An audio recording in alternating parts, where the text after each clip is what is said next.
Hello? Can y'all hear me?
Hello, and welcome to M3 Live. My name is Malcolm Travers. Male Media Mind is a grassroots organization dedicated to uplifting and unifying our community through dialogue, insight, creativity, and knowledge. And every Wednesday at 7 p.m. Eastern, I invite my friends to help me break down topics that could use extra perspective, experience, things around relationships, communication, mental health, spirituality, whatever is, piquing my interest this week. As we discuss them, it would be great to get your input as well. So drop us a comment in the Q&A and we'll get to it as soon as we can. Let me introduce you to the panel today. We got Swag joining us from Tijuana. We had a really great show last night, by the way. It's really good. Thank you. I always try to have a good time. Yeah, you can catch the Swag Suite every Tuesday at 7 p.m. Eastern. I think you had a guest appearance from T'Challa as well. Yes. Always a pleasure. And then we got Thick Knight joining us from Atlanta, fresh off Ranger Con. And you can catch him on every Sunday at 5 p.m. Eastern. Also was a guest on this Monday. Greg had a doctor's appointment and he joined us. It's great time. What's going on, Devon? What's going on, good people? How y'all doing? Hey, good. And John is joining us from those Instagram streets. You can follow him and the Double J Chronicles on Instagram or John J on Facebook. What's going on, John? Great news. What's going on? I go back to work June 23rd with the same company that laid my black ass off. So you're going back to your yay. So you're going back to your black job. Yes. Actually, a black congratulations, brother. Now this is a contract or they take you back. Yeah. And of course, we're also joined by the talented Mr. Drayton, host of the Saturday Sit Down, every Saturday at 1 p.m. Eastern. What's going on, Greg? Hey, I just want y'all to know I'm blackity black. That's just in time for GT. Actually, you're butterscotch. You're beige. Ooh. Oh God. Wow. It's fighting words. It's still part of the spectrum. Oh, fuck that. I'm gonna Uber to your house, nigga. We fight. Not part of the spectrum. You ready to fight, nigga? You gonna Uber to their house. We're all on 8 minutes, nigga. 8 minutes. We're people of many hues. Yes. But Well, that's this actually. if y'all can't see it, hold on. Oh, let me see if can you? I can't. Y'all, what do you have these on? These are on TeePublic. TeePublic. Oh, okay, Yes. cool. Yes. Yes. Nice. It's yours today. Oh, wait. Swag, your shirts are on TeePublic? Wow. Yes. That's where I get some of my shirts Yes. from. Yeah, Man. you ain't like that. You ain't know. That's like Look up Swag for Life, Yeah, and let me you'll go. find them. Let me go look for some swag shirts and What give is you. what is T Public? Is that like Android version of Temu? What is that? No, baby, no, Wow. John. he No, is you on did not. fire John, today, you, America. how dare you insult T Public, John? He just called me page, nigga. Shit. Feeling scrappy Today, today. when they go back to work, they be on fire. I get it. Right. They ain't gonna get paid. They happy. I get No, T Public is a place because I've gotten some of my shirts from T Yeah, I Public. get my t-shirts. Okay. Yeah. 90% of my t-shirts come from T-Public. Yeah. You can just put in a topic, John, and it'll pop up a t-shirt. But you can Mhm. anything. Oh, Oh, that's pretty cool. That's Yeah. cool. okay. You be like, I So- want a picture of a George Bush in a hat. And they'll show you. Okay. Well, today I got a few topics about actually about race and intersectionality and just talking about, I guess, tomorrow being Juneteenth. I was thinking about, of course, the book I have. I can't stop talking about it because I've been trying to get everyone to read it, James. But I have to recognize the idea why people wouldn't read it. You know, I think sometimes, especially slave narratives, can have this preachy tone to them, like you should care, you should feel. I'm gonna rub your nose in trauma to make you actually care about Black people, or you recognize history even though you're actively trying to pretend it didn't happen. I think James takes actually almost the opposite tone to this. So one of the things that it does is taking a character that was hollow and empty from, you know, a very popular work of fiction, the Adventures of Huckleberry Finn, and making him a full-fledged character. And, you know, in that process, obviously there is trauma. I mean, it is about freedom, though. That's one of the reasons I picked it for this month, and particularly because of Juneteenth. You know, and there's a point in the book that really haunted me about, you know, he's constantly running, right? Like he's a runaway slave, like from the original book. And he ends up in all these kind of horrible situations. It's almost like a very like Forrest Gump feel, if you remember from the original. I mean, Forrest Gump was based somewhat on Huckleberry Finn too, because it was like fanciful, or I don't know, like lots of coincidences happen that really shouldn't happen, and you know, things that are, it's like almost farcical in some regards. But even so, he finds himself constantly being caught and escaping, caught and escaping and escaping. And you know, as part of a theme of the book is like, what is freedom? What is it? Where do you fit in this world? He's having these sort of conversations with philosophers about slavery, like John Locke and Voltaire, and you know, people who he's trying to argue for his humanity almost over and over again. So it's not quite what you would expect from it. But I'm going to play a video from this woman who was just talking about how she can't stand watching movies about trauma, and she refuses to. And I don't disagree. Like, I don't think if it's something that makes you feel down, pulls you down, and push you in a place that's not good, I think you should be careful about the media you consume. So I'm going to play this video. Sometimes we praise people just because they're wealthy, or we trust them because they're wealthy. And I wonder if that's one of the reasons why the Black community is so trusting of Tyler Perry. I'm not a fan of his movies.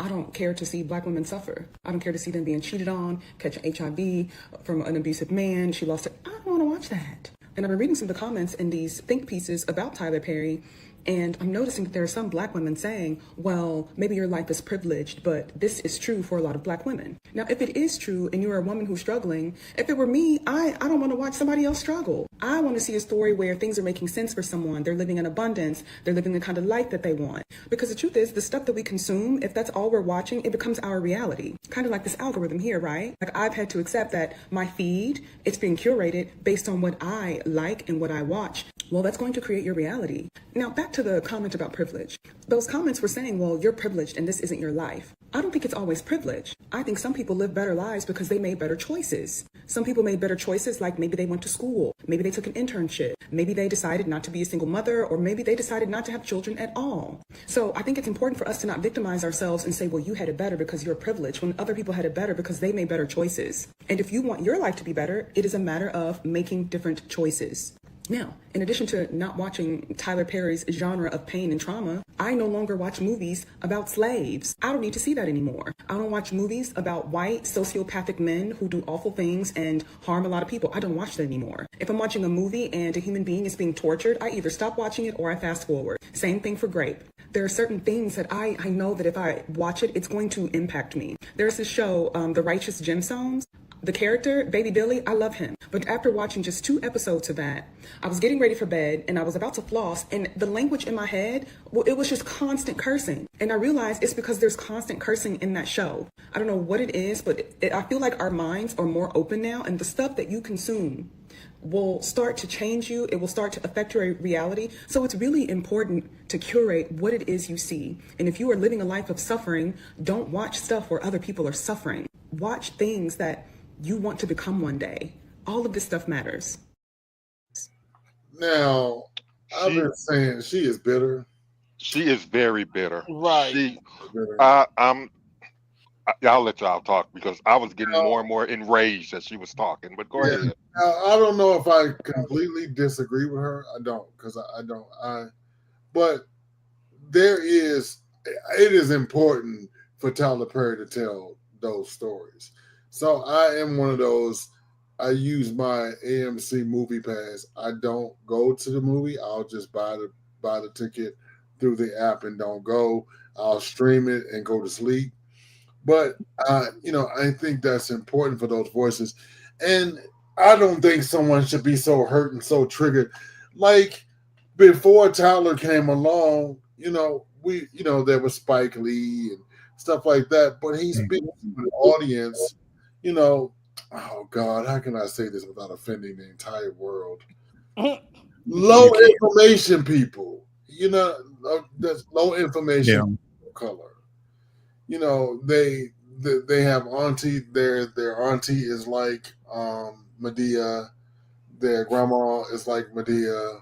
She got a gun and a wig. What I mean? It's in those type of things, and there is an audience for that, and you can't just shit on that. Now, dude, I want to spend 2 hours in the dark lamenting on. I think they're making fun of fat black women, if you ask me. But I don't. I mean, she's taking it too far. I'm with John. Yeah. I wasn't really. I guess what you're saying, I can't disagree with it. The point I was sort of making with her video is just about the idea of being aware of how what you watch affects you. I'm not saying about how it is for anyone else. Like I'm not making. I don't know if she's making a statement about what anyone else should watch. I think she was making a statement about what she's going to watch and what she refuses to watch.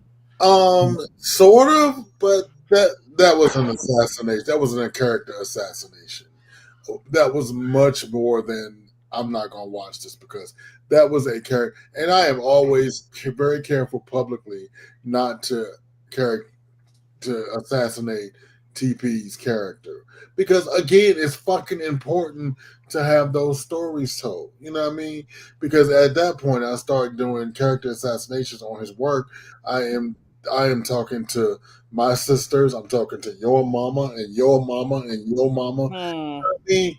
And no, I'm not gonna do that. I'm not gonna go back and shit on black people. Make that bad shit. Just I'm not gonna watch it. But watching and supporting two different things. And I think she crossed the line when she made her rant about the caliber of things that he makes. I mean, I understand it. If you're going through trauma, don't watch trauma. If you know what I mean, I get that. But bitch, go to therapy first, and then a movie will not trigger you on period. This is true. But that's really the point that I'm making is can I say something? Not about other people. Like, what are you gonna bring into your own psyche? Yeah, go ahead, Swag. I'm sorry. I completely disagree because this is not the first time we've heard this. We have, because I agree with her. I agree. I get so tired of seeing the trauma. And yes, those are stories that need to be told, but is that the only story that you know how to tell?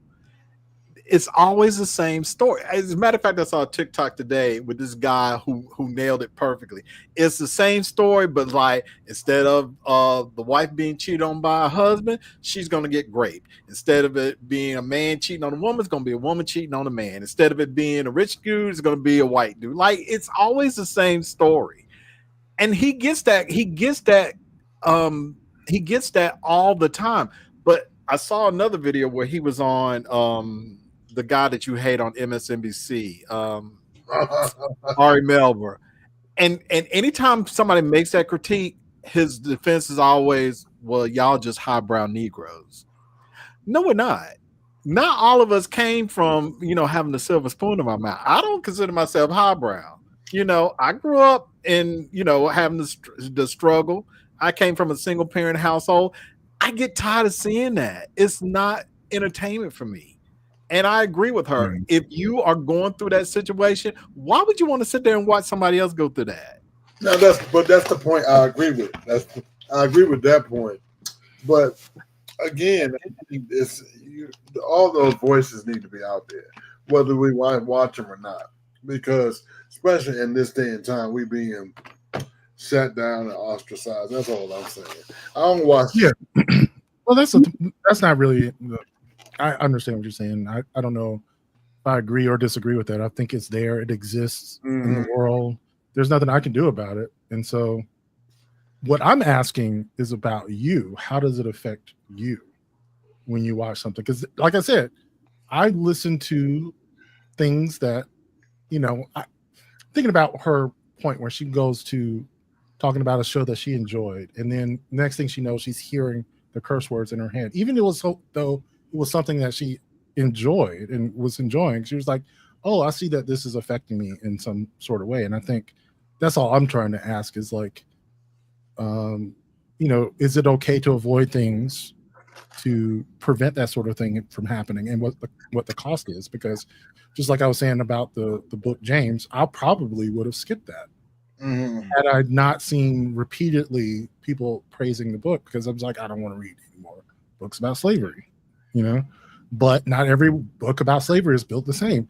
And I'm going to agree with Swag on something. I think you can tell, rough stories about people who are doing things without rubbing it in your face, without it being, this is this horrible thing. I was recently reading Viola Davis's memoir, and she was talking about some of the, the productions that she was doing early in her career, and thinking about like playwrights like August Wilson would write these beautiful stories that were about trauma and, that are not on that politics at all. You know what I'm saying? It can be done. It has been done. There was plenty of examples of good Black playwrights and writers who have told Black stories that are not, trauma dumping. I think the point that me and John are trying to make. Go ahead, John. Yeah. Go ahead. I'm probably going to go on a rant, and I'm probably going to piss off each and every last one of y'all with what I'm about to say. She tricked. I'm not going to say she tricked. She pissed me off, basically. One thing I want to say is the thing about people were saying about Tyler Perry. We tired of seeing this. We tired of seeing that. Well, I don't see no people out there writing screenplays, building their own studio to make what they want to make. That's what he wanted to make. You have every right not to watch it, but give that man some type of respect or something. The reason why he made a studio, the reason why he do the movies that he wants to do is because white Hollywood would not make them. White Hollywood is not going to make some of those movies and stories that Tyler Perry makes, but y'all still pissing on him for making those type of movies because now you see your true self. So that's what pisses me off. You know what I mean, Swag. That's what pisses me off about how people are shitting on this man. But yeah, see, I don't see now motherfucker out there picking up a pen to write a screenplay. That's what I have to say on that. Now, as far as what she said about, as far as what she said about what she's watching, how it's affecting her, I get it, but I don't get it. Listen to her say that. It's like I love horror movies. I love slasher horror movies. The more gore and slashing, the better. So that doesn't mean while I'm brushing my teeth, I'm going to think about how I'm going to gut swag tomorrow morning. It's not going to affect me. Very specific. Okay. It's not going to affect me that way. I guess what I'm trying to say is you should have some type of mental stability to realize it's fiction. It's not true. It's not reality, and be able to separate it. Once you turn off the TV, why is it still in your head? That's where I'm kind of not understanding. Because again, I don't care for Fox News. I don't watch it at all. But I watch liberal TV, of course, but even if I'm going to start watching Fox, does that mean I'm going to start having those kind of views and stuff like that?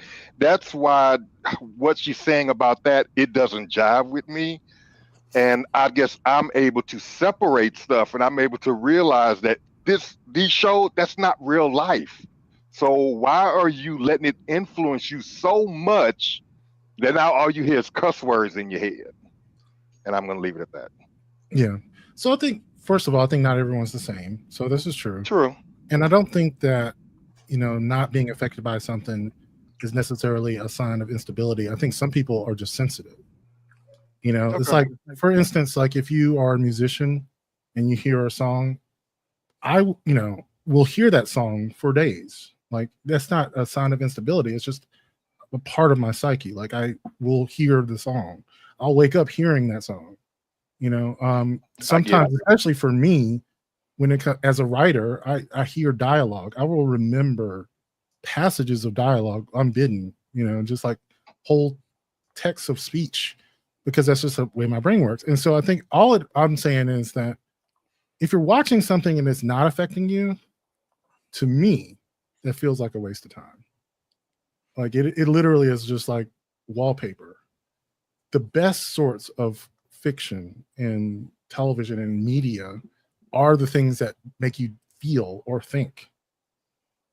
That's where I feel. But if you do just like watching something or having something watch you, there's nothing wrong with that. And I'm just saying, like, being aware of whether or not something is affecting you negatively. I don't think you are in any way obliged to watch something because someone thinks that it's good for you or that it depicts a certain way of people living. Like, I wouldn't proclaim that anyone should or shouldn't watch Tyler Perry. That's not my business, And also, I don't know if it's a great thing that Tyler Perry exists or not. I think it's good. I think Black people working is great. So in that regard, I'm all for it. But yeah, like I think it's pretty bad. For me, let me just throw this in real quick. I don't want to see Tyler Perry fail. Let me make sure everybody understands that. I want to see Tyler Perry succeed. What he has done, yes, he is doing something that, a lot of people don't have the opportunity to do, but that doesn't mean I still can't want him to do better. Yep. That still doesn't mean he's not up for criticism, because we want him to succeed. That's the only reason I'm criticizing. If I didn't care, I wouldn't say shit. Right. But I want him to do better. I want him to succeed. I want to see him go to places that no other director has ever been. So why can't I criticize him and be like, can you give us something else? Can you not rely on this tired old trope that you love to use? To me, it just screams I'm lazy. And I know what works, and I'm just gonna throw to people what I know works and sit back and collect my money. Mm-hmm. I get all of that, and I also get I'm not saying people shouldn't criticize him, but at the same time, I'm like, somebody submit a screenplay. What ideas do you have to help the man out? I don't see nobody offering some things. Wait a minute, because Tyler Perry has said himself, he writes his own shit. He will not accept anything from anybody else. So, and you know what? Even if you do give him an idea, he ain't gonna want it. He gonna do his own thing. And you know what? I like that too, because that's why he created his own studio. So if y'all want to do that, create y'all's. That's all I'm saying. You can't get mad and say write your own shit. But then when somebody tries to give him something to write, it's like, nah, I'm good. I write my own shit. It's like, right. I mean, I get it. That's where he got. That's how he got to where he is. But if you know, because like everybody talks about how he pays the black actresses and stuff like that. What about black writers? What about black directors? What about other people in the industry just besides the actresses? Yeah, you That's could what buy goes with being your own. That's what goes with being your own boss and having your own company. Well, I mean, What the hell I you- hate to say it, but you know that's why 50 Cent got his own shit going on now, and Ryan Coogler is slowly catching up. So you know, and thing, and though. I guess the other thing that I want to say is because and I'm not talking about her or what we're talking about, but just things I've seen. I just feel like sometimes some of these people and some of these criticisms, you're so addictive to white Hollywood that you don't recognize when some because some of our stories aren't like when she said she don't watch slave movies anymore. I get it. Trust me, I get it. I'm sensitive to them as well. But I still, because there are millions of stories out there that we don't know nothing about from that time. So that's where I'm like, I'm gonna see what happened because the stuff we've seen, I'm sure it don't come close to what really happened back then. So for me, when it comes to some of the slave movies, I'm fine with it. I get why some people don't want to watch it, but I'm just saying that I'm okay with it. So, Yeah. Bob, to address what you were saying earlier, when I go into a theater, my suspension of disbelief is there. But am I going to come out the theater and think vampires at my front door? I am not. I am not. And I can be just as thoroughly moved and enjoy the project. I can talk about it for weeks on end. But is it going to live rent free in my head in that type of space to say the matter of the piece lives rent free in my head?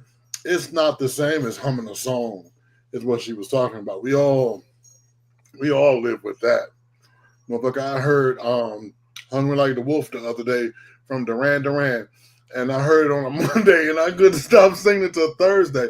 Somebody had to tell me to shut the fuck up. And that's just the human psyche. But I think what she is saying, she is like, I am mentally disturbed by these things. Am I right? She said, I am disturbed. And it's abnormal the way she said it. I saw Sinners, I don't know, 3 times. I saw it once with my friends, once with Swag and the boys, and another time. 3 times.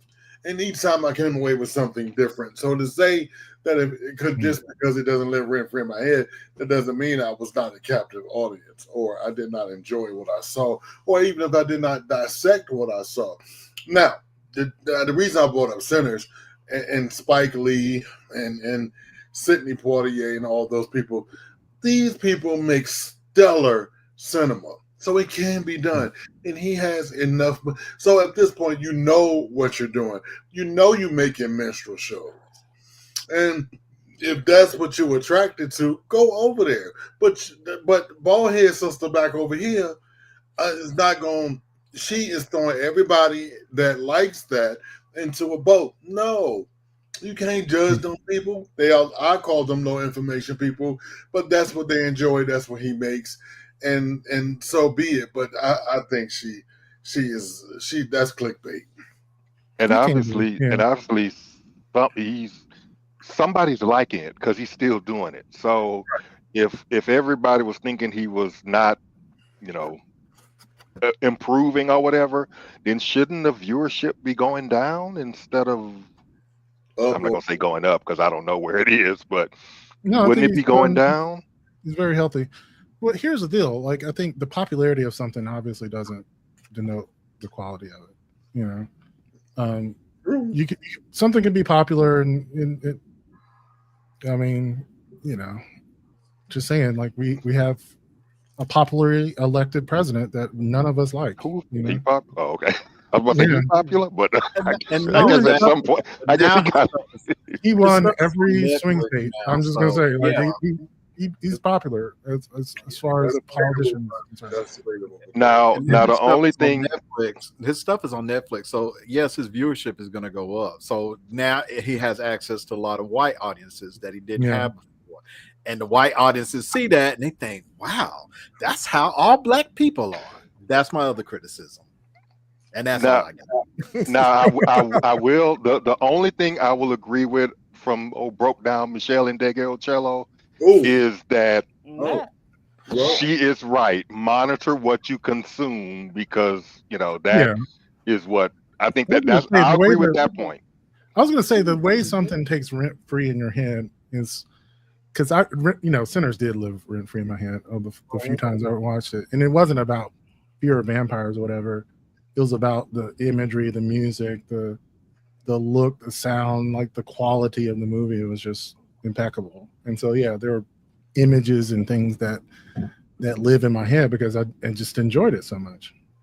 It's just like having any sort of peak experience. If it was something you enjoyed doing, you're going to remember it, hopefully.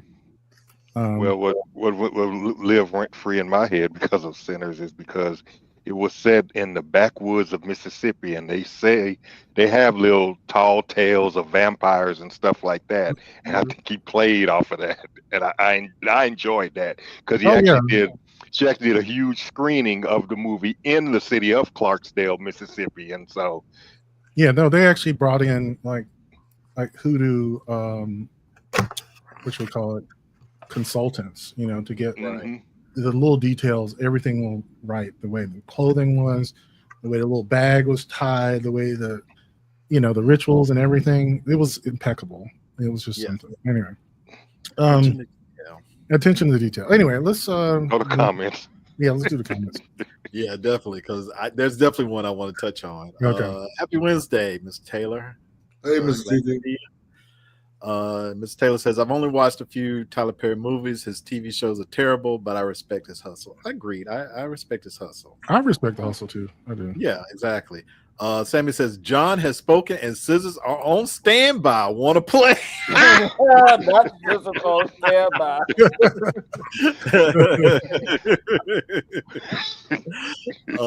Tyler I Perry. guess some movies have influenced me. Tyler Perry should have been giving us something like Sinners with all the shows he got. Mm-hmm. And this is the one I want to highlight. I love the 688 movie. Good. Give us more untold stories we don't know about. The stuff MAGA wanted to delete from history. Exact. I love that movie. I give him props for that. That's something he's not done before. And I was like, I loved it. I gave him credit for that. Give us more of that. Give us more of that and less of, Medea in a dress, ready to shoot somebody because Medea is his cash cow. So because her aunt got or something like that. Just like I was saying, like Medea at one point was a little subversive. I try to remind people that he was playing off of these old gospel plays where grandma would typically drop pearls of wisdom about Jesus or whatever, and like the fact that she pulls out a gun instead of a Bible is fucking hilarious. Right. Yeah. I mean, it was funny, but it's like, okay, it got you where you needed to be. Back in the 90s. Let's move on from it. Back in the 90s when, gospel plays were like the actual thing around here. Like it was really good. On the Chitlin circuit. Exactly. Right. In that context, it was actually really good. Circuit. Anyway. So I'm gonna do another one about intersectionality, and maybe like talk about privilege. Can Black people be privileged? I mean, that's just a question. Okay, here we go. Why is it that everyone seems to understand the concept of intersectionality, except when it comes to Americans? I saw this post yesterday that was somebody, probably from the global South, saying that Americans don't recognize the privileges that they have over people that are from the global South. And this is very true. And the person who responded to this post was demonstrating exactly what this person was talking about, because they were like, I'm Black in America, and so I don't want to hear about the privileges that I hold as an American, like I didn't choose to come here. While that is true, the privileges that you have as an American over people who are in the global South don't immediately go away because of your race, because of your class, because of your gender. Privileges like, for example, not having to get a visa to get into many countries because your passport is extremely powerful. Being able to go to other people's countries and buy goods for extremely cheap. All those travel tourism videos where people, Black and white alike, are like, OMG, it's so cheap to buy food in this country. I should move to this country. People can participate in that type of gentrification regardless of what race they are. Ask the people who are in Mexico City. It's happening right now. So that's just the privilege of your passport and your currency. What about the privilege of speaking a language that people all over the world are forced to learn because it is the lingua franca of the world? Basically, wherever you go in the world, you'll be able to find someone that speaks English. This is not the case for a lot of people, and that is a privilege. Now, after the privileges of the language, the currency, the passport, you have the privilege of not being in a country that is experiencing famine, man-made famine because of other powers like Yemen. You have the privilege of not being in a country that has war within its borders because of what imperialist powers are doing, because you live in the imperialist power itself. I think this perspective grows out of the oppression Olympics that we have found ourselves in, you know, rather than going towards intersectionality. For a lot of people, because they feel like they're at the bottom of the totem pole, they can't possibly accept the suggestion that somebody could be worse off or that they have one aspect of privilege.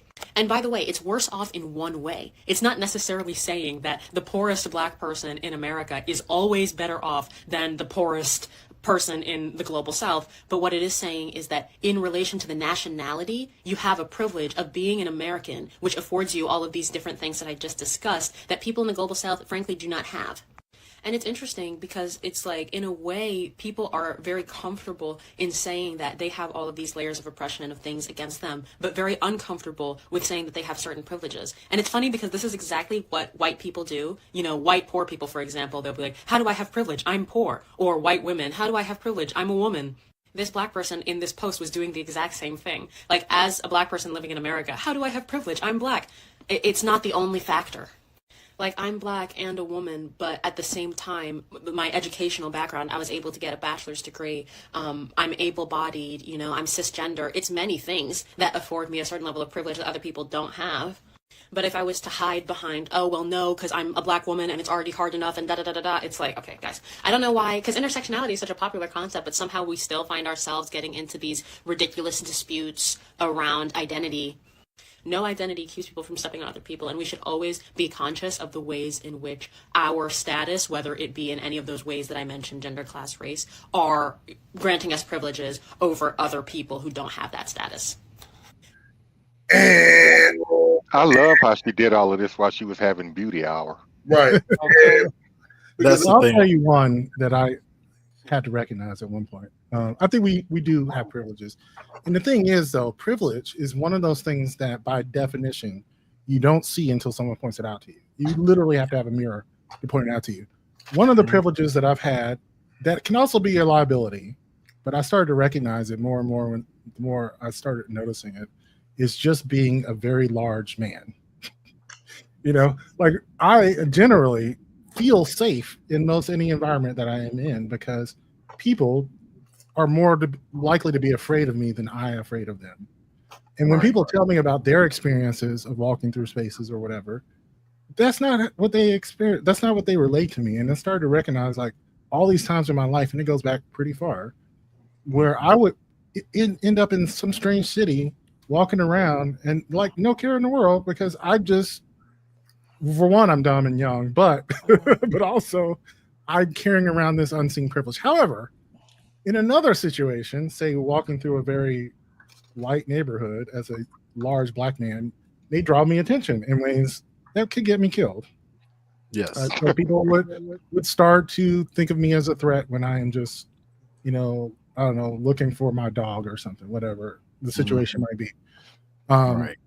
And so, like she was saying, like, a part of your identity can be both a privilege and a liability or a form of oppression at the same time in different contexts. I think another thing that came up, especially during Pride Month, was thinking about white gay men and their white privilege. And how you would think, some people would think that you being gay, being a very, you know, oppressed minority in this country, would change your views on being white. Not really the case. Because oftentimes those privileges that those white men have are just the background of their life. It's like fish in water, you know, like what are you talking about? Until someone points it out, you're probably not going to even notice that this is happening. When she talks about the privileges of being an American, which is one of the things she was talking about. I don't really think about it, one, because I don't even have a passport, but just saying, it's true though. We live in America. We probably don't think about half the shit that other people who live in other places think about. And one of the things that she was talking about was really interesting, was this idea of Americans moving to Mexico. This is something, and I think it's kind of cool, but whether it is its own form of gentrification, people who are retiring in their 40s and can live for the rest of their lives in Mexico because it's so cheap to live. It is very cheap. I have heard stories about that. Some of my friends is talking about, yeah, let's all buy a house in Mexico City. We can live like kings. It's like, yeah, I know people who've done this. Just saying, like, you buy $1 million house for $100,000 in Mexico. Like that's I'd rather go a little further south to Costa Rica. I'll bypass Mexico. But see, that's the thing. I don't know if that really matters. That's the point. Oh, it's still cheap. It's still cheap, yeah. Yeah, that's what I mean. I think our recognition of what Mexico is, I don't know. I think either one is it's cut and paste. Wherever it is, that's American privilege. Just say it. Like whatever that is. I mean, I understand what she's saying, but yeah, the thing that she's leaving out, and she kind of addressed it, but what if you don't have some of the privileges that she has? What if you're a black, gay, disabled, a woman, you know, that's all you have, all the things. I know people that have all the things. Mm-hmm. So, you know, to tell them, be glad that you're an American is, you know, when America don't give shits about you, it's hard to say, yeah, go America. And I understand the weight that our passport carries, but you have to have one to wait, put it on the scale. That's all. Right. Yeah, I mean, that's true. But as you were saying, you live within the borders of a country that's very unlikely to ever be attacked. You know, the money that you have has the ability to buy goods from anywhere from around the world. You know, we have a social safety net, even though it's not that great. And they're obviously continuously trying to destroy it. It exists more than it, say, does in Nigeria, for instance. You know, like Nigeria, some people have said basically is like a petrostate, basically what America would be without any regulations, would just be, you know, a corporation disguised as a country, you know. Yeah. Cares very little about the welfare of the citizens who live there. And your privileges of leaving is pretty much nil, right? You can't, if you're a Nigerian, you can't just go move somewhere else. Because as a Nigerian, you're not allowed to. Like that's something we think about. Like, oh, just leave. No. Well, they have found a new job, calling the gay, act like they gay on Facebook. And sometimes we don't even recognize it when we look at other people. Say, just leave. Like they can't, bro. They can't leave. They cannot leave. Right. They don't have the privileges to move to other countries. That is something that other countries restrict. As Americans, we just think, well, we can just go somewhere else, and we can. I am in I'm not gonna say it a lot. Go ahead. But no, I'm just saying, it's something to consider in the fight for equality. That as human beings, it's the allegory of the speck in the log. You know, it's so easy to see the fault in others and not in ourselves. You know, it's just part of human nature. And but not saying that you have to revel in your and you know, point out other people's privileges all the time. I think that just makes you an asshole. It does. I think the point that she's just saying is like, if someone points out these privileges or something, this person volunteered in the comments to say, I don't have any privileges. And it's just not true. Right. So well, I don't know. It's tough. And to say like, you know, I'm black and I'm in America, what privilege? I mean, granted, within our own borders, we may feel like we don't have a lot of privilege, but again, if we compare it to somebody, say in Africa, I would say we do have advantages, we do have privileges that they don't have. So you got to keep to what she's saying is, you know, compared to somebody or compared to like your doppelganger in the South, the global South, do you have more privileges than they do? And I would say, yeah, we do. Yeah, and I remember us having this conversation about trans women in the United States and how many of them have been murdered, and these investigations are leading nowhere, and the killers are going free. I was saying, it's worse in other places, right? Like in other places, there wouldn't even be an investigation to begin with. You wouldn't even hear about the fact that they went missing. They would just be disappeared. And it's not like trans people don't exist there. They are just so underground. And if they are to pop up, they disappear because there are so many places in which it is acceptable to kill someone who's, transgender or gender nonconforming, Right. I don't know. That's all. It's so sad. I mean, I was kind of with her until she had to apply the Vaseline to her lips. I was like, "What are you doing?" I don't know why TikTokers do this shit. I don't get it. They all do. I that. mean, I do like her hair though. I had a little hair in me. I was like, her hair's nice. Yeah, the hair was nice. I just was like, she had to put the moisturizer on, and then she had to wet the lips. I was like, "Okay, girl, you ready for your date? But you're gonna give us some knowledge before you go." All right. I think she's Nigerian too. If I had some contact with her, I think she is. But anyway, do we have any comments or questions? We have one, but it was based on the last thing we were talking about. Sammy says, "I want to see the next Medea movie to be either she got a man or she get married. I want to see what puss can pull." It's already out. It's Medea's on vacation or something. Oh god, it's Destination Wedding. It's gonna be on Netflix. Oh, okay. But is she getting married or no? Is somebody else? I don't think she's getting married. He was his accuser in that film as well. I don't know. I think he is. It was from the Oval. I don't know if that one is in there or not. Ox says there are countries where it's so easy to disappear someone without any repercussions. Yeah, it is. And Mr. Giles, good evening, guys. Good evening, Mr. Giles. Thank you for joining us today. Yeah.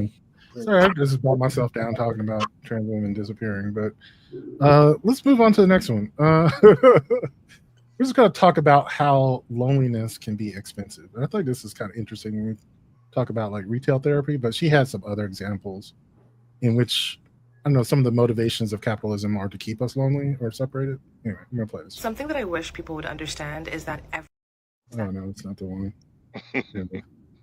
Loneliness is incredibly expensive, both on an individual level and society-wide. And I want to talk a little bit about how loneliness can affect your financial decisions and can also affect the broader culture and economy as a whole. So typically when you're lonely, studies have shown that you tend to spend more, often because you're trying to fill kind of the emotional void left by loneliness. But it's not just about retail therapy. Loneliness can literally rewire your financial decision-making that can cost you money and, of course, damage the broader economy. And the psychology behind this is that when you're lonely or feel socially isolated, your brain will shift into a threat detection mode. You will become more impulsive, more focused on immediate rewards, and less able to delay gratification. Essentially, loneliness can make you financially impatient. Lonely people are more likely to overspend on convenience like food delivery instead of cooking, ride shares instead of public transit, subscription services that potentially promise connection. I mean, these are just examples. People that suffer from loneliness are also more vulnerable to predatory marketing and scams. It even goes deeper than this though. Social isolation can reduce your access to informal financial networks.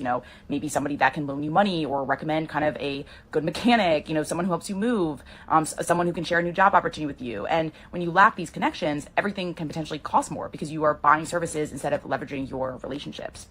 And the emotional impact of all this compounds over time and can become staggering, especially as we experience a loneliness epidemic in this country. Lonely consumers drive different spending patterns, more on goods that promise social connection, less on experiences that require coordination with other people. They're also less likely, or more likely rather, to make fear-based financial decisions, which can create market volatility. And companies are aware of this. There are lots of examples of dating apps, social media platforms, and lifestyle brands that specifically target lonely consumers through the promise of connection through consumption.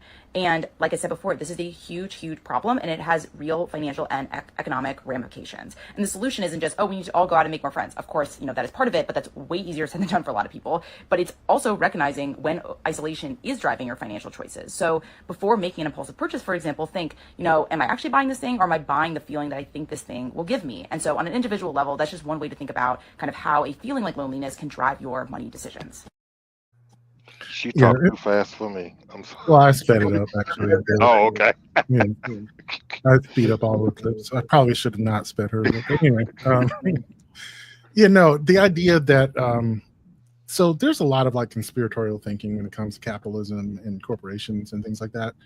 And I think people ascribe agency a little bit too much to, societal and sort of system-wide trends. But there is a system-wide trend that capitalism, and especially American capitalism, is interested in keeping us isolated and lonely. And, like it started back in like the 1960s in this idea of the nuclear family being the primary way in which people would live, rather than in sort of group settings where you have, people who are taking care of their parents, or multiple people taking care of kids together, or things like that, where you shared some level of resources, leveraging your relationships to not necessarily everyone has to own their own, say, electric screwdriver, for instance. If it's 5 people in the house using the same screwdriver or whatever, you don't have to sell as many. And so while these companies are not necessarily trying to divide people up into, single family homes and people actually living alone, that's kind of what happened. Just through marketing, it was through incentivizing people being alone. When people did these sorts of, studies about like how to sell to people, it was clearly incentivizing, couples or single family homes, right? And I don't think it was anything nefarious. It was just like, this is how you sell more shit, right? And then she gets into sort of the psychology of loneliness and the idea of retail therapy, which I can totally understand. I think that's where the joy of Temu comes in. When it's like, oh, I'm bored, let me get this funky, stupid shirt, whatever. This thing that actually helped. It is one of the things she was saying is like, are you shopping for the thing or the feeling that you get from the thing? That's kind of hard to separate for me. I don't know, like those kind of go together. One of the things, even if it's something just a convenience in your house, it's part of it. The reason you like it is because it makes your life easier or whatever it may be. And I think I also saw some other recent posts about the idea that,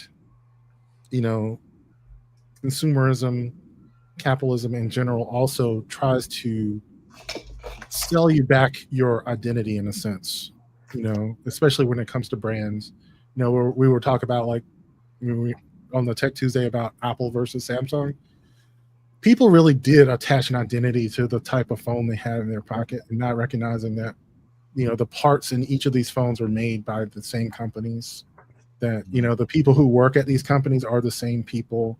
It's all one infrastructure that makes technology, and yet they've sold you the idea that your phone, somehow informs who you are, and it's like, in that part, I think is insidious. I think it's also pretty interesting, the psychology of marketing in that regard. Like, that's what Apple's really good at. They are good at the marketing. But yeah, I don't know where to end that, but just to say, trying to be aware of that when you're being played, when marketing is playing on your basic human needs for connection, for identity, for belonging, and try to push back because they're fucking raking money from you doing that. Yeah, I think for me, like the Apple packaging, that crisp white packaging. Damn, John. I was just clearing my throat. Oh, okay. You can't even say Apple in this bitch. It's the crisp white packaging. You know what I mean? It's that. Yeah. It's the sterile feeling that you get. It's like you're stepping into the future, and they do a really good job with. That was Johnny Ive who made that, basically. Yeah. The store is very sterile. I don't know if you guys ever had the chance to go. They have 2 flagship stores in New York. So the one nearest to Times Square has the glass elevator and has different floors for different products or whatever. But it, and like the people, they are just like robots. So in every conceivable question that you have is answered by what you think is a human being, but it's probably a fucking bot or something. And another thing that I get from that is like where you eat, like you go to dinner. Because I just realized, I don't know if you guys have this thing, but Atlanta, like where you choose to go out to dinner with your friends is hugely important. Say more about that. Like, what do you get from it? Well, I was food shamed on Father's Day because I wanted to go. Seriously, John, I wanted to go to this hole in the wall, right? I wanted to go to like Sonny's, the rib place, like the rib spot. I love Sonny's. I love Sonny's too. I love Sonny's. What's wrong with Sonny's? Wait a minute.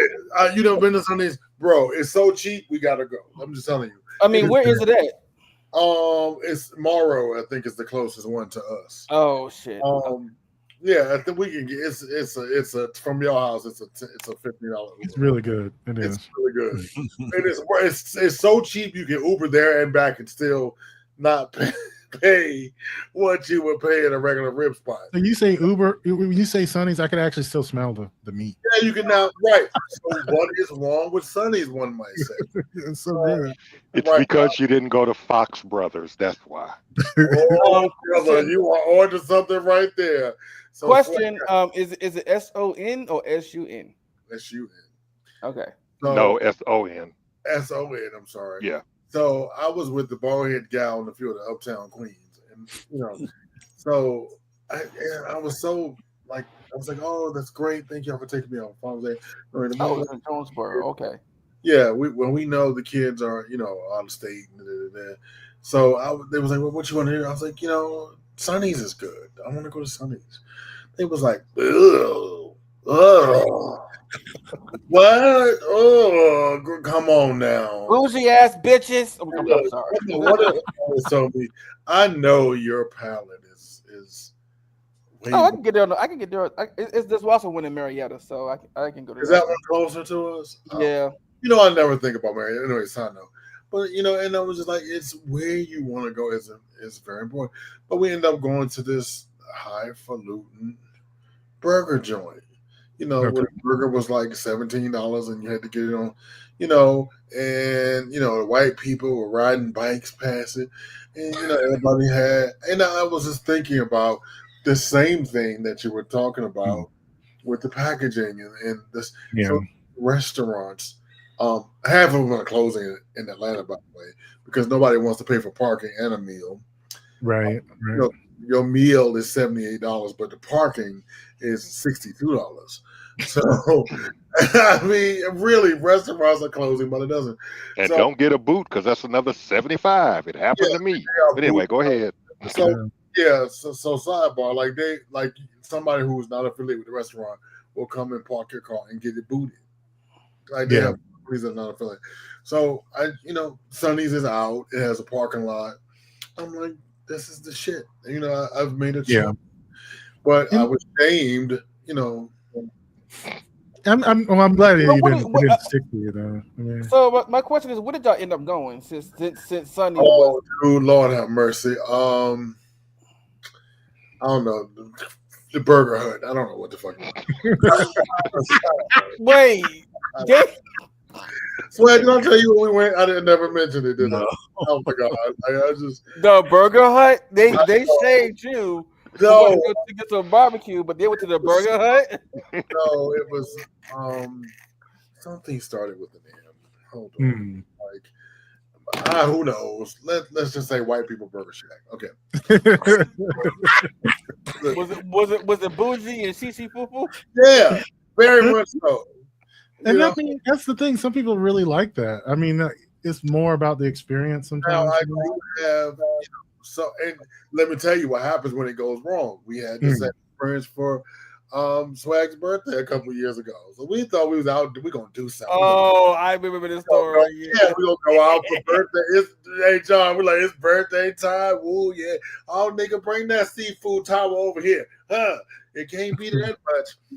So we just laughing and throwing back drinks and fucking eating other people's food. We had a good time. You ate other people's food. I said we because I was talking about me and young Joseph.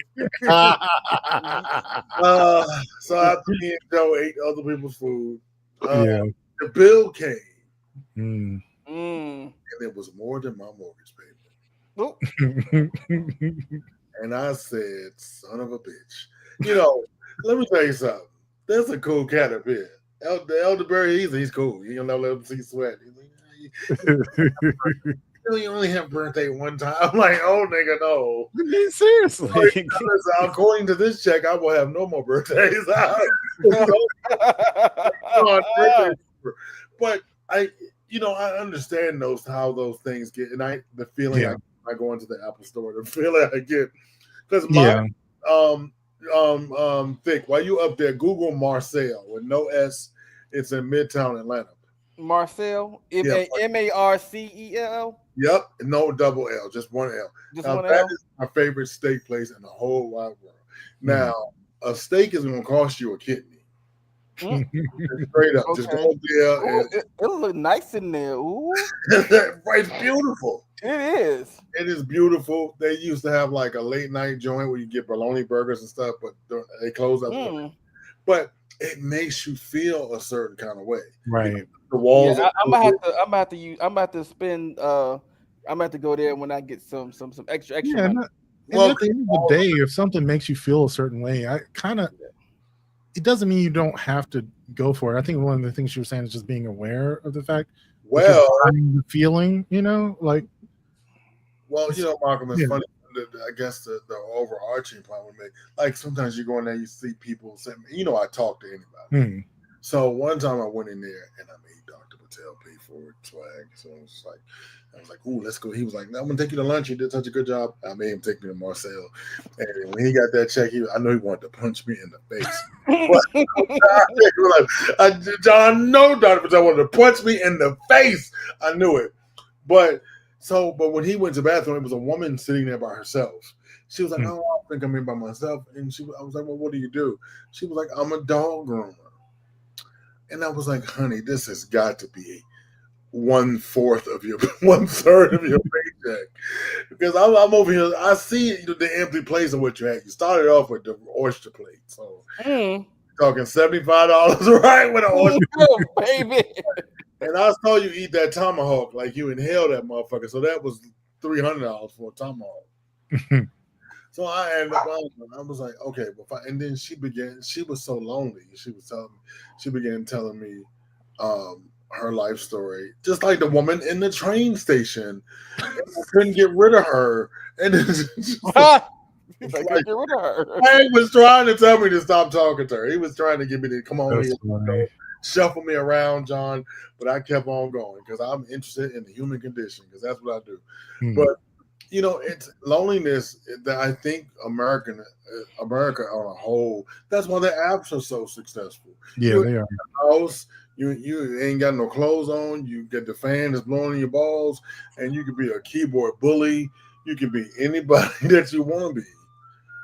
And right? I think the thing is, community is difficult, right? By its nature. It has friction. It has resistance. So we live in a society where we can get overnight deliveries. That's easy, frictionless food, deliveries, like she was saying, overnight deliveries, your favorite food delivered to your house. But being in relationships with people, it's difficult to schedule things with people, to get together. You know what I mean? Like, where you're going to go and how you're going to meet, and getting everyone to agree on a single thing to do. And, people are difficult. And so oftentimes we choose to isolate because it's easier, but there's a cost, not just to your psyche and your emotional, but to your wallet. There's a cost there. Yes, yeah. Guys, we used to have a song, I don't know what's down there no more. And you see it, and thank God, and I can just only imagine. But where it's the worst at? New York City. It's the worst. You're amongst millions of people, and you are by yourself. These niggas ain't trying to talk to you. They are barely talking to the motherfuckers they with. So it's just one of those things. And I only know as time goes on, before the end of my journey here on the Blue Marble, it's only going to get worse. You know what I mean? It's Yeah, only that's true. gonna get worse. You know, like swag out there in Tijuana. You know, and building community is hard. Take a look at that Facebook page for his community. It's really great. They hate each other. You know what's so funny is I was considering doing one of those like No Kings March this past weekend, and so I started going on some of the community boards here in Albany, and I was just like, I am not really a part of this community at all. I need to actually start doing more. I don't know, but it is also like there's resistance to it. Like I didn't go. It was mainly because it was raining and my tummy hurt, but. I was having a little tummy ache. I was like, yeah, I'm gonna stay home. I was going to stay home. Your fucking tummy, really? 6'9" ass. I'm making excuses. It's like I don't have a tummy ache. It's cold. Yeah. 6'9" ass. I was like, my tummy hurts. I wish you would have called me with that bullshit. Listen, oh god, like yeah, you like. Oh my god, it's like I gotta tell this because it's so funny. Like on the Facebook page for this community, one night we just laugh at these people because it is terrible. Like they are strangers forced to be in community with each other. They bought these beautiful homes and this beautiful community, but and so credit and money has put them together. Let's put that out there, and to mix it up, they're in unwanted parts of Tijuana, and so people have migrated, and this is the y'all's problem, swag. I'm telling you, people have migrated from the city. Okay, they took their life savings and going to put it over here, and they have moved to the back of Tijuana, Malcolm, and now they are forced to motherfuckers.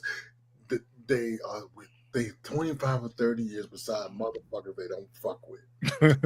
And the one thing goes wrong, it is on. Like they are pins and needles around that bitch. Go ahead. No, that's something that's similar happened here. So it was almost like a little bit of white flight. So it's interesting to note that Albany, Georgia is one of the blackest cities in the United States. I think it's like number 5.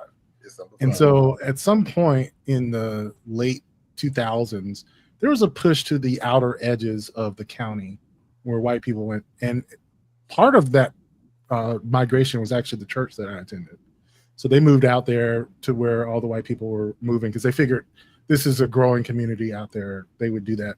But it's still like a good 10, 15 minutes out of the city, you know? And I see a lot of the some of my friends who I grew up with at church or whatever who moved out there, in that same situation because you're like 20 minutes away from anything. And the people around you, you have your homeowners association, your things, whatever. It's cool because this is one of my classmates, so it makes me, just wonder if the sort of life decisions that she made. And I think she actually enjoys doing all of that. Like she enjoys her house. She likes her neighborhood. But it is a lot of work making a neighborhood a community, right? Yeah. And, it's something that she's been working at for like 10, 15 years now. God bless her. And yeah, and it's worth it. I think it is. Well, from the juxtaposition of that is I live in an older community. So it was established when I got here. You know what I mean? Yeah. But I'm like, y'all bitches ain't doing shit right. Back up. Yeah. I mean, because like I was telling Swag the other day, like our HOA president is this bully bitch from Brooklyn. And she always say, I'm from Brooklyn. So what, bitch? Nobody care. Get it done. And of course, they want to murder me, I'm sure. The bitch from the HOA did it. But it's people, and then it leads to rudeness and why customer service is dead because we're not talking to each other and we don't have pets like we used to, and just all the kindness is out of the window. America is nobody's said this, but America is only one of the few countries where, as young adults, the goal is to live alone. Is to live by yourself in a big ass. You get 10,000 square feet and don't invite not a bitch over to your house. Doing Friday night videos, doing nothing. You know what? The tech oligarchs are trying to get us to live in the metaverse. I mean, this was what you know, what's his name from Facebook? Meta guy. I can't remember his name. Yeah, Mark Zuckerberg. Mark Zuckerberg. Yeah, he was betting on this idea of that we would like to go live in our own little world that we put our glasses on. Oh, wow. And so like we could live closer to people or whatever, but we could basically live in our own little world, even when we're in public and even when we're walking around. And it really is like a dystopian thing. Like I know when the Vision Pro thing came out, and people, you know, one of the images from the Vision Pro was a young father looking at his child play on video, sitting in an apartment alone. It's What? like, you know, this him sitting in an empty apartment. Does he with the have? Vision Pro? It felt like maybe he was, you know, co-parenting, you know, like they were a divorced family. This is the loneliest thing I've ever seen. And this is like the way that you're selling the Vision Pro is like you could actually see your kids like they were actually in your house. What was that show, Black Mirror? What was that show? Was it Black Mirror? Where they put the camera in their eyeballs and shit. So Malcolm tricked me into watching this. Okay. It's so good. John, he was like, it's so good. We're gonna talk about it. And you know, because it's, you know, but when they went and snatched that woman's eyeballs out to get her camera, and I can see that is the next evolution. But we're already in our own metaverse in our phone. You walk down the street, everybody head down. Well, this is one of the things. Every phone that we have right now also has a LiDAR camera, so that is taking measurements of the images that we take, so that it can accurately be represented in 3 dimensions. So, like all the photos in your camera will eventually be able to be turned into 3D images that you could turn into a metaverse. Like they're already training us for that. And then the reason why they're doing that liquid glass shit, Apple, the reason they're doing that liquid glass shit, which I cannot stand, is because they're trying to train you to start seeing through glass panels in front of you. You know, like in real life, like you're gonna have memes pop up on your face. And like, I got a question. Yeah. So they measuring up your dick pics too? I mean, they could be. They are, yeah. In the metadata of all your photos are measurements of. Oh, y'all hear that? So sooner or later, y'all not gonna need that BBL, so y'all stop it. I didn't even think about that, but yeah, that's true. Yeah, you can get your virtual BBL. Y'all can stop. Not a virtual BBL. Have y'all ever fight with a woman that's got a BBL, and because they can't sit down, they have to lay. Oh yeah, I seen. Swag, they have to lay their head on the seat and put their knees on the floor. And the fight there's actually a guy on TikTok talking about his. So the girl got a BBL, and people are asking questions like, "Where'd you get it done?" and "Can we see the before and after?" and all that kind of stuff. I'm just like, of course he was a gay, right? Doing a BBL. No. It was a straight man. Yeah. Okay. Wow. With a BBL. Yeah. Crazy. Let's see if we have any comments. I mean, there was a guy years ago who got calf implants because he felt like because he didn't have big calves, he couldn't get a girlfriend, so he got them implanted and still couldn't get a girlfriend. Okay. Surprise. The accuser is from the Oval and Ruthless. He a dum-dum, I tell you that much. I don't know. No, he is a dummy. I saw the text messages. He's a dummy. Oh yeah. Yeah. Clean I saw some of the text messages. They ain't gonna put it all out there. Right. So there's stuff we have not seen. So let me tell you this. So his pushback would have been a little weaker. They know something that we don't know. His college team, because the pushback was, I was entrapped into a friendship. So there is something. I'm telling you, they're gonna sell a lot of cord, and then we ain't gonna hear no more from it. The clean minimalist design that comes with their packaging makes buying Apple products feel like you're buying it. Yes, it's like going to the Gucci store, and then they put the shit in another bag and put the bag inside the bag, and then when Siri, that bitch is like, welcome. Mm-hmm. Oh my God, I need to go to the Apple store right now. Why do you need to go to the Apple store? I don't know. It makes you feel like a grown-up.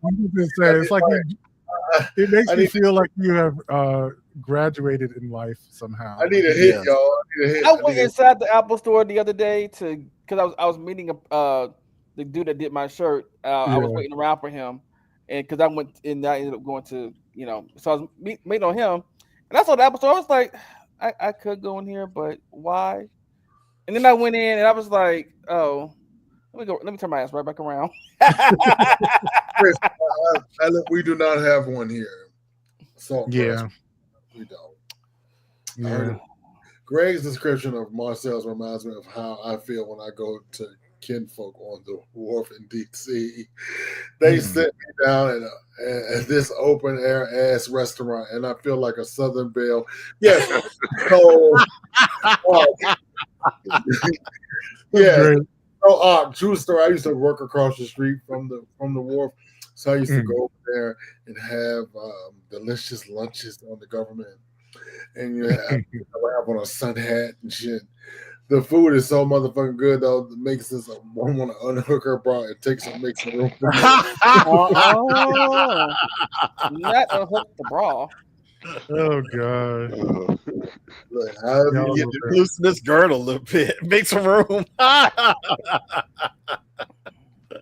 right, so I'm going to do a topic on venting. We talked about this before, but I'm just going to play the video and then we'll get back into it. Can feel good in the moment to vent, but it's not catharsis. It's addiction to stress. I bet you'll think this TikTok's about you. I disagree with only two things in that video. I agree with everything else.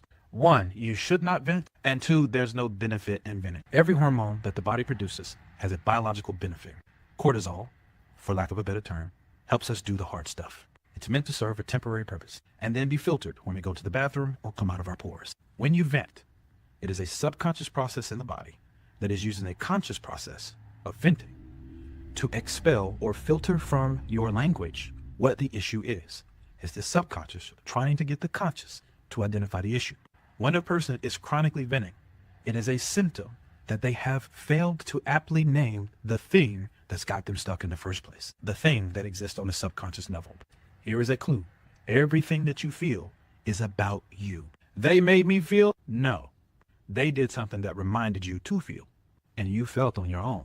And what you are feeling, the thing that you are trying to vent about, the thing that you are trying to identify, is a feeling that is related to you, that is specific about you, that your subconscious needs you to be aware of so that it can move on. And it will not let go until you do. Therefore, the health implications of carrying stress for too long, chronic venting for too long, are true. Your immune system gets impacted. Not only that, but new schools of medicine are starting to say that maybe disease in the body is attributed to a failure to process things that we needed to process. So in that light, venting is actually a very viable process to help you do something now about something that could cause you some health implications later. It has to move through the body. You can't just move on from it. Venting has a benefit.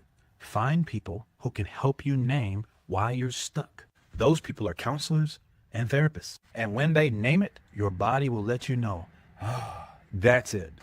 And you won't find yourself venting about that anymore. So, Method Man looking at us. So venting, I've heard someone put it this way.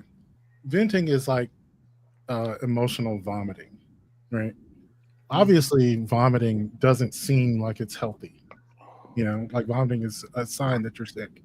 Yeah. But obviously, if you're ingested something toxic and your body's trying to get rid of it, vomiting is a perfectly natural, healthy response to being poisoned by something toxic. Yes. To take that then to say, vomiting is healthy, I feel better now. I think I'm going to go trigger some vomiting so I can feel good in the future. Like that's when it gets unhealthy, when you trigger vomiting, when the toxin is no longer there, or if you're not passing or excreting the emotional thing that the talking is trying to leave, right? So you're having a feeling about something, you're triggered, whatever it is, you want to talk about it.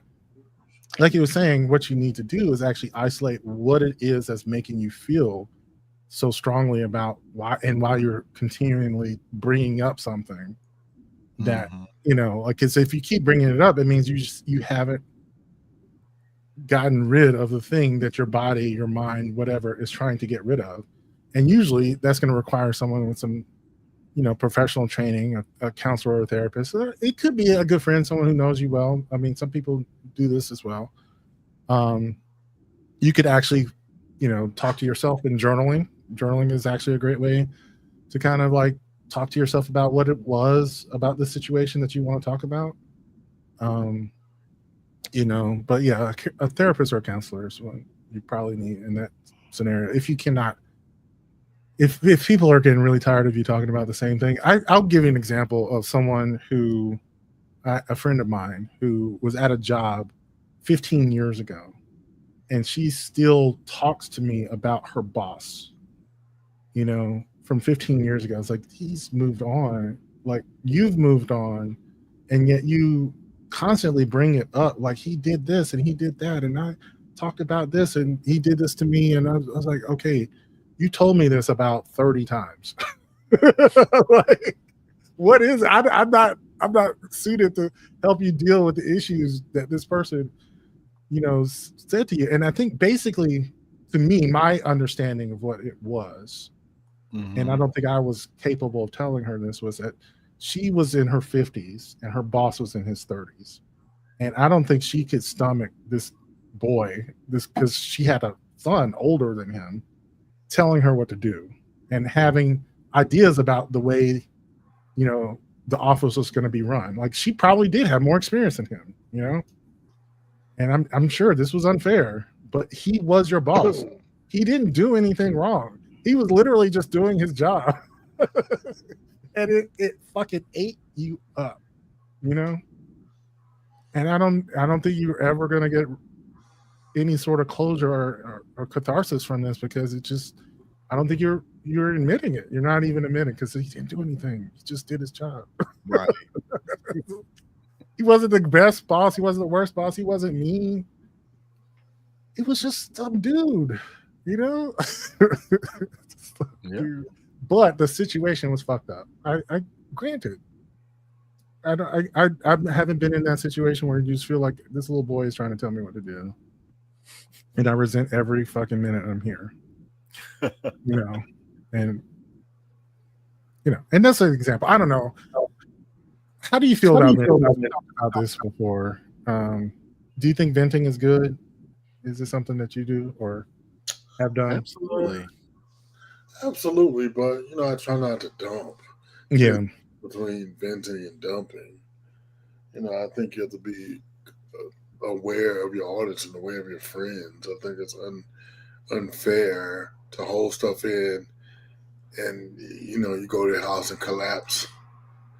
A bitch gets right, because everybody, the human collective, we're traveling through space. We're probably all going through the same thing, or have. So you have to be full of that thing that it's just not fair. Yeah. And it's good to have someone to talk to about stuff. And I mean, but then, like, we use these airwaves to vent. 90% of that 80% of what we produce is shit that is on our minds. You know what I mean? Oh yeah, that's great. It's like, I thank all of you for allowing me to do this. I do get a lot of shit off my chest. I do. I mean, this is a safe space. It's therapeutic.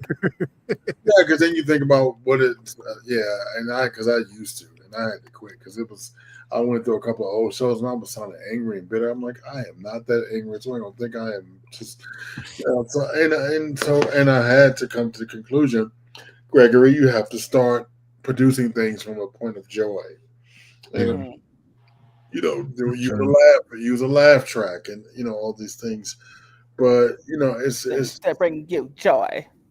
Yeah, absolutely. You know what I'm saying? Because it's like because the motherfucker you screaming and ranting about don't care. You know what I mean? Right? They sure don't. Their life. You think President Poopy Pants cares? Damn, if we hate him or not, he don't give a fuck. You know what I mean? I think he enjoys it. Yeah, kind of does. Right. If anything like a Gemini, he would, because that means you are in. He like being your fire guy. Like that was his happy place. It was firing people like in the mean. But the tune in was what's not making people so happy. Tune in on Saturday. Yeah. Because we're going to discuss, we're soon to be at war. Yeah, actually, we are gonna go to Patreon. They got no funny videos of you to drug us through. We do. That's why I want to have time to play the funny video. I'm about to say, don't make me cut you now. I'm already got, don't cut him. got the Uber on the way to John House. Anyway, but before y'all do the funny videos, I have to do a hard stop because Denham's daddies are coming to pick him up. Thank God. Hey, he that's why I've been on mute, because his ass been barking at other dogs walking by the window. So that's why I've been on mute. But I did want to. He's a good dog. If he's barking at other dogs, that's good. Yeah, that's true. But I did want to say that before I leave, that tomorrow is Happy Juneteenth. Tomorrow's Juneteenth, so Happy Juneteenth, everyone. Absolutely. And I also I was just reading the newspaper from the town that I was born in, Galveston, Texas, and apparently Joe Biden will be in Galveston at tomorrow as a special guest, not the keynote speaker, but he's going to be there for the reading of General Order Number 3, which was done at Reedy Chapel AME Church, which is where it was read for the first time for the 160th anniversary. So. Very historic. I need to call Mama to see if she's going down there. She probably ain't. They doing it to piss Trump off. But no, it's good, and I really appreciate the idea of Juneteenth, in the sense that the proclamation, the original proclamation was 18 months before Galveston, but it was like, ain't that crazy? That is fucking bananas. But it's the idea that we're not free until everyone's free, right? Correct. Like, until everyone is. Yeah, there's something really special about it. I think it's great. But I'm with that being said, let me get well, tell Denham we said predatory paws ready so he can not predatory paws. Yeah. He said predatory paws. Okay. Well, we have murder mittens, so he's predatory paws. But I will see y'all later, and tune in on Tuesday, because Move Them East section, I sent something to Swag. You all will enjoy it. I got a section for I got something I want to discuss either on Malcolm's show or Swag show next Tuesday. It's about friendship. Oh, nice. Bye, y'all. All right, have a good one. It's about what? It's about friendship. It was a guy on TikTok who made a video about what friendship is and how people condition it and stuff like that. So, well, yeah, we'll definitely get into it. Yeah, we'll talk out after on Patreon, or okay. So let's watch some funny shit. What the? There.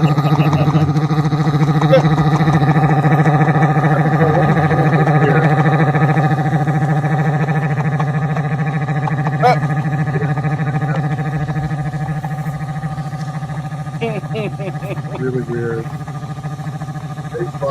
Actually open the gates and put all four together. They get along really well. The bears are brothers. This one's 3. The bear is like they're really into that tiger. Right. Could you buy him a drink first? The cat's really love it. Just lay there and I'm into enjoy the grooming. Okay. Let's go. Welcome to the main event. Applying pressure, but I promise I ain't make a dent. In their heads, living free. I ain't paying rent. Wake up in the AM, making G's like Mercedes Benz. Whoa, yeah. Please don't take offense. It isn't you. I'm just not interested in making friends. My biggest fear is finding out that this came and went. So go ahead, but I'm staying in. Okay, drop a song and pop up on your. Oh, I knew this. You should have put some lotion on his knees. Some lotion on his what? Knees. Oh wow, are you serious? He'll do that afterwards. Once he's done and I couldn't stop looking at his ashy knees. I was looking at other things, but that's just me. Because you nasty, and I'm gonna tell your mama. I mean, he got a washboard ab. I mean, it isn't you. I'm just not interested in making friends. My biggest fear is finding out that this came and went. So go ahead, but I'm staying in. Okay, drop a song and pop up on your phone like I was YouTube. Connected to the fans without a hand, I did it Bluetooth. Uh. Not the llama spitting at me.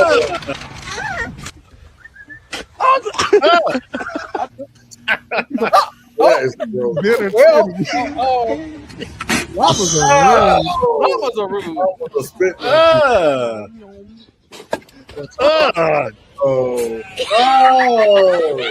Why are they a petting That's why I zoo? would not go that close to a llama. We're not doing that.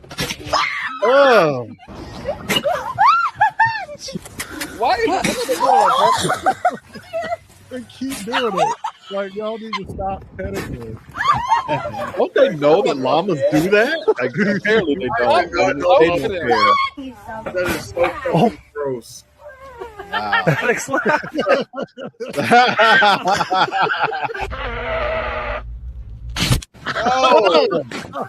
Come on. Okay, that's enough llama. Shoes, the hamstrings, the glutes. Oh, Lord, have mercy. Oh, jeez, man. Okay. You see that? I mean, you see? You see it? Right, Sean? Yes. Yeah, we see all right. Did you see that? She needs Greg. Oh.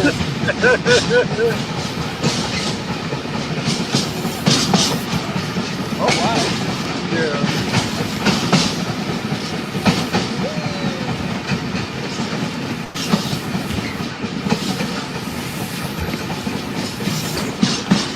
Built a track on the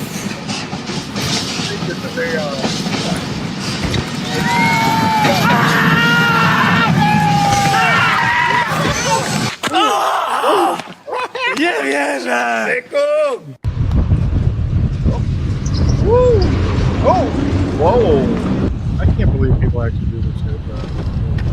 Like, There's the carrier. bomb. Oh my god, there's the bomb. Oh wow. They do this shit in New York all the time. Yeah, he's like on 151st Street. Yeah, the carrier. This is like their job. They do this day after day. So fucking dangerous. Okay. Aw. Oh, now this is not the murder cat. this cat clearly, like, he's pals with everybody. He's the friendly cat, not the murder cat. That murder cat, oh my god. Yeah, he needs therapy, bro. that cat was a menace to society. I'm like, it's nice to see a friendly cat. He's going around kissing the That cat. murder cat. Look, good friend. Take his friend.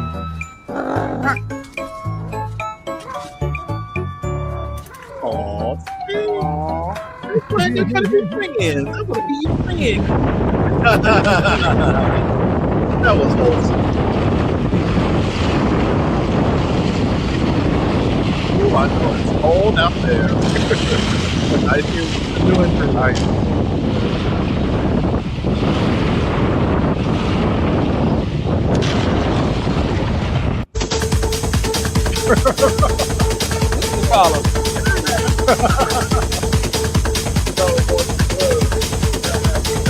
Hello to my little friend. oh no! Fucking run over the baby. Not going to the dock. 哎呀，还是这么丝滑呀！ You like cats in that way, they can just 厉害呀！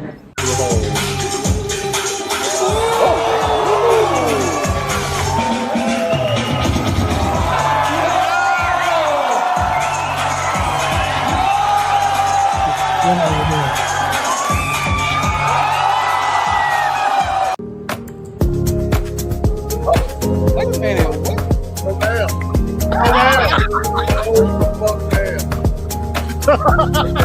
She put that over her face. Cheeses. God damn, this a family size jumbo pack of cheeses. And it's gluten free? Whew. I prefer white cheddar, but this would do. This is a handful and a mouthful, damn it. I can eat this for breakfast, lunch, and dinner. And it's moist. Oh, I love a soggy cheesy. Woo.